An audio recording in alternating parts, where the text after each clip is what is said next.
Hey guys, and welcome to Dainty Bite. How about a very nice festive centerpiece for your upcoming holidays? Or any time of the year really. This was my dad's favorite rice. The flavor is amazing. I'm gonna make it today and serve inside a crispy phyllo dough. Great presentation and centerpiece. Let me show you how and let's get started. And as always, I'll be leaving all the amounts, all the ingredients, and the preparation method in the description box below, so check it out. I'm gonna start with 1.5 cups of vermicelli. I'm gonna brown it in some unsalted European butter. When it becomes nice and golden, I'm gonna remove the whole thing, set it aside. Try to get every little bit of vermicelli. You're gonna cook the rest of the dish in the same pot. No need to clean or anything. You want it to caramelize and cook nicely. Add 1 tablespoon of butter. The sirloin, you're gonna cook the meat over medium-high heat. And sirloin is usually a leaner cut of beef. You're gonna add some spices, salt, allspice, and cinnamon. And I want to remind you to help support my channel, subscribe to my YouTube, hit the notification bell, follow me on social media, TikTok, Instagram, Facebook, and Pinterest. The links are going to be in the description box as well. It's 90% all the way through. At this point, I'm going to add 2 cups of medium chopped onion. I'm going to let it cook with the fat and meat and caramelize. Let it take its time. That's really the key to the success of this dish. Fast forward 8 to 10 minutes later, this is what's gonna look like. The onions are nicely caramelized, the meat as well. And I'm ready for the next step.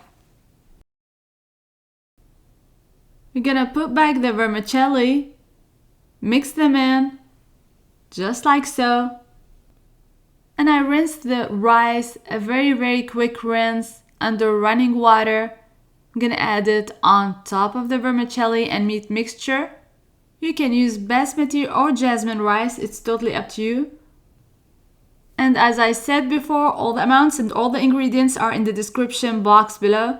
You're gonna add the chicken stock, or you can use beef stock for this recipe. Both will work as well.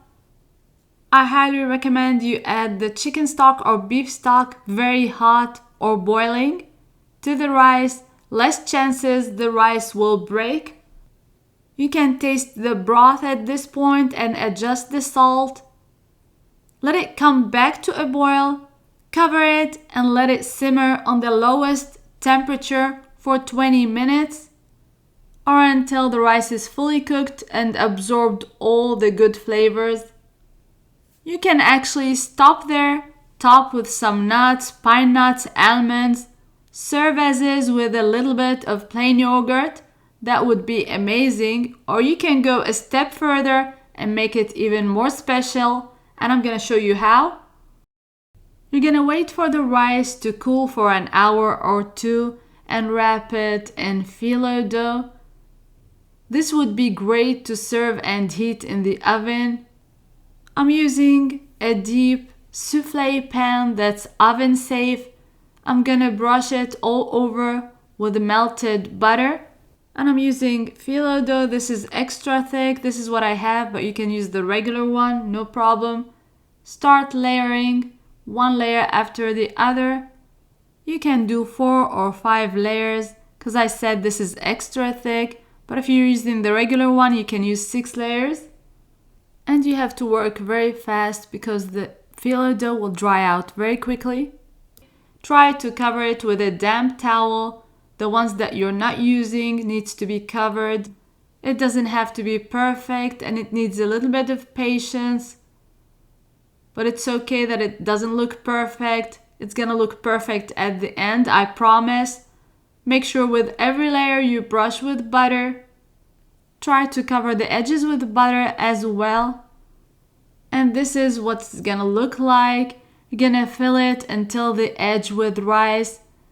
You're gonna add most of the rice in there. Make sure you added enough. Try to push on it. Make sure it's all filled all the way. There are no gaps. You're gonna start to cover with the phyllo dough and add a layer or two. Tuck them in, brush them with butter, just like so. So one layer or two of the phyllo, tuck them in, use your hands to do that. Brush with butter. And in the oven at 375 degrees Fahrenheit for 25 to 30 minutes until it becomes golden. Wait at least 30 minutes before flipping on the other side. It should release very easily and it should be very, very crispy. I'll tell you, this was a hit. I'll be making this a lot in the future for a special occasion, for every day. This is heavenly. The kids loved the taste of the rice. They loved how crispy the phyllo is. And it heats really well the next day, so you can make the whole thing. Just reheat in the oven, one less side dish to worry about. Let me know what you think in the comments box below. I hope you give it a try. If you have any question, let me know as well. And until next time, bon appétit!